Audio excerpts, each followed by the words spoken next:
नमस्कार मित्रों। आज की ये वीडियो में लेकर आया हूँ आपको बहुत ही सूचनाजनक वीडियो है। ये खास करके उन लोगों के लिए वीडियो है जो लोग अपने बच्चों का एडमिशन केंद्रीय विद्यालय में करवाना चाहते हैं। ये उन माता पिताओं के लिए वीडियो है जिन्हें इस बात की जानकारी नहीं है कि केंद्रीय विद्यालय में एडमिशन कैसे करवाएं, क्या क्या गाइडलाइंस होती हैं, कौन कौन इसमें एडमिशन करवा सकता है। अभी बहुत से लोग केंद्रीय विद्यालय को भी नहीं जानते हैं कि इसमें एडमिशन करवाने के क्या फ़ायदे हैं, कैसे हम इसमें अपने बच्चों को एडमिशन करवा सकते हैं और अगर हम करवाएं तो क्यों करवाएं। तो अगर आपको इन सारी चीज़ों की जानकारी चाहिए तो कृपया इस वीडियो को अंत तक ज़रूर देखें और मेरे इस चैनल को, जिसका नाम PKU इन्फॉर्मेशन चैनल है, को सब्सक्राइब करें, शेयर करें ताकि आपको इस तरह की इन्फॉर्मेटिव वीडियोस लगातार मिलती रहें। नमस्कार, मेरा नाम पवनेश कुमार है और मैं PKU इन्फॉर्मेशन के नाम से आपको भांति भांति की सूचनाएं उपलब्ध करवाता रहता हूं। तो आज की वीडियो शुरू करते हैं। बात करते हैं केंद्रीय विद्यालय की। केंद्रीय विद्यालय जो कि सेंट्रल गवर्नमेंट के द्वारा संचालित होता है, इसे केंद्रीय सरकार संचालित करती है। ये भी एक सरकारी विद्यालय है, जबकि जो हम लोग आमतौर पर देखते हैं प्राइमरी और उच्च माध्यमिक विद्यालय, ये भी सरकारी विद्यालय होते हैं, लेकिन ये राज्य स्तरीय सरकारी विद्यालय होते हैं। इनमें पढ़ाई का स्तर दूसरा होता है, जबकि केंद्रीय विद्यालय में पढ़ाई का स्तर दूसरा होता है, जो कि बहुत आपस इन दोनों के स्तर को हम बिल्कुल ही मिला नहीं सकते। वो बिल्कुल ही अलग है और इसमें पढ़ाई का स्तर बिल्कुल अलग है। इसके जो शिक्षक होते हैं उनका चयन माध्यम भी बहुत दूसरी तरह से होता है और राज्य स्तरीय जो सरकारी विद्यालय हैं उनके शिक्षकों का चयन बहुत दूसरी तरह से होता है। तो हम बात करते हैं, इसकी सारी बात आगे करी जाएगी। सबसे पहले बात करते हैं कि केंद्रीय विद्यालय क्या है। केंद्रीय विद्यालय केंद्र सरकार के द्वारा संचालित होने वाला ऐसा विद्यालय है जो CBSE पैटर्न पर पढ़ाई करवाता है। मेरा अपना मत ये है कि केंद्रीय विद्यालय की जो पढ़ाने की तकनीक है, पढ़ाने का तरीका है, वो बहुत शानदार है। अगर आप जानते हो या नहीं जानते हो तो इस बात पे आप भरोसा कर सकते हैं। वह छोटे छोटे बच्चों पर बोझ नहीं डालते। आजकल हम देखते हैं CBSE पैटर्न पर पढ़ाने वाले स्कूलों में इतना बोझ बच्चों पर लाद दिया जाता है कि जिसकी सीमाएं नहीं है। इतनी किताबें बच्चों के पास होती हैं जो छोटे छोटे बच्चे अपना बैग नहीं उठा पा रहे हैं। लेकिन केंद्रीय विद्यालय में बहुत लिमिटेड, जो छोटे बच्चों के लिए जितनी किताबों की आवश्यकता है बस उतनी ही किताबें होती हैं।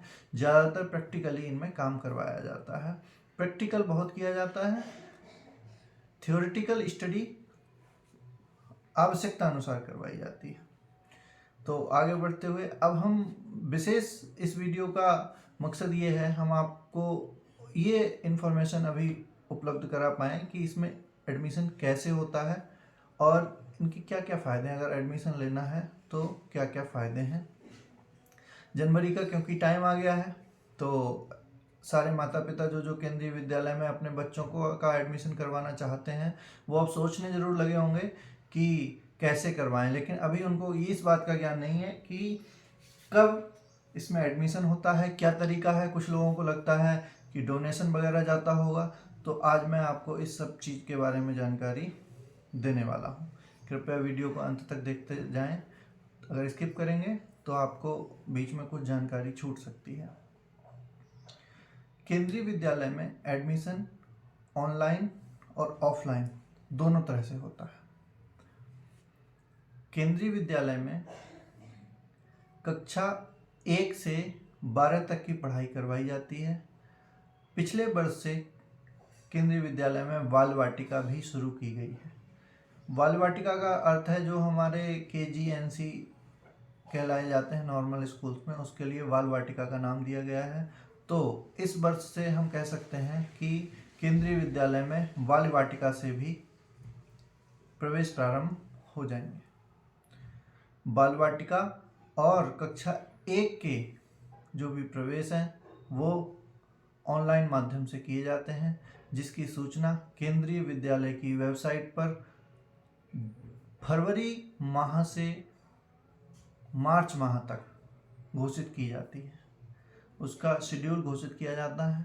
उस पर हर जगह के, हर सिटी के विद्यालय में वैकेंसी कितनी है उसके अनुसार आपको सूचना मिल जाती है। तो ये हो गई ऑनलाइन प्रक्रिया कि हम ऑनलाइन माध्यम से कक्षा 1 में और बाल वाटिका में बच्चों का एडमिशन करवा सकते हैं। कक्षा 2 से लेकर कक्षा 12 तक केवल और केवल ऑफलाइन माध्यम से ही प्रवेश होते हैं। आपको जिस विद्यालय में एडमिशन करवाना है उस विद्यालय में आपको फिजिकली जाना पड़ेगा, वहाँ की वैकेंसी की स्थिति आपको पता करनी पड़ेगी और कब एडमिशन होना है वह आप उस विद्यालय से प्राप्त कर सकते हैं, जिसकी सूचना आपको विद्यालय में जाकर ही पता चलेगी। लेकिन सबसे सही समय होता है बच्चे का कक्षा 1 या बाल वाटिका में ही आप एडमिशन करा दें। एडमिशन कब होगा, कब इसकी सूचना निकलेगी, मैं आपको अपने वीडियो के माध्यम से बताने का पूरा प्रयास करता रहूँगा। इसके लिए आप चैनल को सब्सक्राइब कर लें और बेल आइकन को दबा दें, जिससे सारे नोटिफिकेशन आपको मिलते रहें। जैसे ही एडमिशन का नोटिफिकेशन जारी होता है मैं आपको बताऊंगा, आप तुरंत उसमें एनरोलमेंट कर सकते हैं।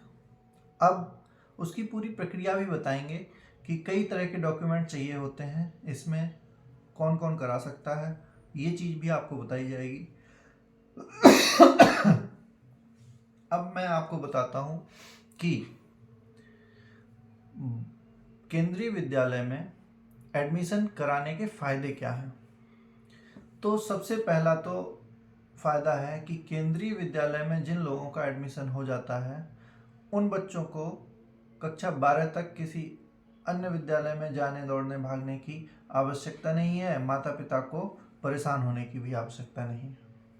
नंबर 1। नंबर 2, दूसरा फ़ायदा है कि केंद्रीय विद्यालय की जो फीस है वो बहुत ही, आज के समय को अगर देखा जाए तो जेन्युइन फीस है, बहुत कम फीस होती है। नंबर 3, केंद्रीय विद्यालय में आपको किसी भी चीज़ के लिए फोर्स नहीं किया जाता, जैसे हम प्राइवेट स्कूलों में देखते हैं कि किताबें यहीं से खरीदनी हैं, ड्रेस यहाँ से ही खरीदनी है, अन्य चीज़ें, सारी चीज़ यहीं से खरीदनी है। इस प्रकार का कोई भी निश्चित वहाँ पर आपको फोर्स नहीं किया जाता कि आपको ये काम वहीं से करना है। तीसरी और सबसे इम्पोर्टेंट चीज़ कि केंद्रीय विद्यालय की जो पढ़ाई है वो बहुत अच्छी है, CBSE पैटर्न से पढ़ाई होती है, बहुत सुंदर तरह से वहाँ के अध्यापक अध्यापिकाएं पढ़ाते हैं, बहुत टैलेंटेड टीचर्स होते हैं जो आप बच्चे की मानसिक स्थिति को देखते हुए स्टडी करवाते हैं। चौथी चीज़ ये है कि जिन लोगों को ट्रांसफ़र होते रहते हैं, जैसे सरकारी नौकरी वाले जो लोग हैं जिनके ट्रांसफ़र होते रहते हैं, उनके लिए तो केंद्रीय विद्यालय में बच्चों का एडमिशन करवाना बहुत ही अच्छा इसलिए है कि आपका जहाँ भी ट्रांसफ़र होता है बच्चे के स्कूल से दूसरे स्कूल में भी ट्रांसफ़र उसी पैटर्न पे हो जाता है और आजकल हर जगह केंद्रीय विद्यालय है। तो ये सबसे मुख्य फ़ायदा है। अब हम बात करेंगे कि केंद्रीय विद्यालय में कौन कौन एडमिशन करा सकता है। आम लोगों को लगता है कि केंद्रीय विद्यालय में केवल सरकारी लोगों के या पुलिस वालों के या मिलिट्री वालों के बच्चों के एडमिशन होते हैं, ऐसा नहीं है। केंद्रीय विद्यालय में सब तरह के एडमिशन किए जा सकते हैं। हाँ, ये बात ज़रूर है कि केंद्रीय विद्यालय में सरकारी नौकरी वालों को जिनके ट्रांसफ़र समय समय पर होते रहते हैं उनको प्रेफरेंस दी जाती है और उनके बच्चों के एडमिशन को आसानी से लिया जाता है, जो कि कैटेगरी वाइज है। इसमें एडमिशन कराने के लिए अलग अलग तरह की कैटेगरी बनाई गई हैं, जैसे category 1, category 2, category 3, category 4। Category 1 से कैटेगरी 4 तक गवर्नमेंट कर्मचारियों के बच्चों का एडमिशन होता है। कैटेगरी 4 के नीचे 5, 6, 7, 8 इस तरह से कैटेगरीज हैं। इसमें नॉर्मल लोगों के भी एडमिशन होते हैं। इसमें अलग अलग कोटा आता है। Right to education quota RTE बोला जाता है, दूसरा SC ST, तीसरा PWD PWA physically handicapped quota जो होता है उसमें भी बच्चों का एडमिशन किया जाता है। तो आपको ये जानकारी जरूर मिल गई होगी इस वीडियो के माध्यम से कि केंद्रीय विद्यालय में एडमिशन क्यों करवाएं, केंद्रीय विद्यालय में एडमिशन करवाना अच्छा क्यों है, इन स्कूलों से केंद्रीय विद्यालय में पढ़ाई में क्या अंतर है, ये भी मैंने आपको बता दिया। अब क्योंकि फरवरी शुरू होने वाली है और केंद्रीय विद्यालय में एडमिशन की जो नोटिफिकेशन है वो जल्दी ही निकलने वाली है, तो मैं आपसे आग्रह करूँगा कि आप सब्सक्राइब करके बेल का आइकन दबा दें ताकि आपको आने वाली इस नोटिफिकेशन के बारे में पता चले। मैं आपको अगली वीडियो के माध्यम से ये सारी चीज़ बताऊंगा, कैसे ऑनलाइन अप्लाई किया जाता है, किस किस डॉक्यूमेंट की आवश्यकता होती है, लिस्ट वाइज मैं आपको डॉक्यूमेंट्स बताऊंगा, पूरी आपकी मदद होगी, पूरा डेमो यहाँ पे पता चलेगा कि किस तरह से हम अप्लाई करते हैं और क्या क्या हमें सावधानियाँ रखनी चाहिए, कहाँ कहाँ पर हमें सावधानी बरतते हुए एडमिशन लेना चाहिए, क्योंकि अगर सावधानी नहीं बरतेंगे तो आपका अगर ऑनलाइन एडमिशन हो भी गया है तब भी एडमिशन कैंसिल हो जाता है। ये सब मैं अपने अनुभव के आधार पर बताऊंगा क्योंकि मैंने अपने बच्चों का एडमिशन केंद्रीय विद्यालय में ही करवा रखा है। अतः आपसे पुनः निवेदन करूंगा, चैनल को सब्सक्राइब करें, शेयर करें ताकि इस तरह की जानकारी आपको मिले, आपके दोस्तों को मिले। और अगर किसी प्रकार की इसमें आपको और जानकारी चाहिए तो आप कमेंट बॉक्स में उसको लिख दें ताकि मैं उस पर और विस्तृत जानकारी आपको पेश कर सकूं। मेरे व्हाट्सएप नंबर पे भी आप कोई भी क्वेरी भेज सकते हैं। वीडियो को अंत तक देखने के लिए बहुत बहुत धन्यवाद। चैनल को सपोर्ट करने के लिए बहुत बहुत धन्यवाद। नमस्कार।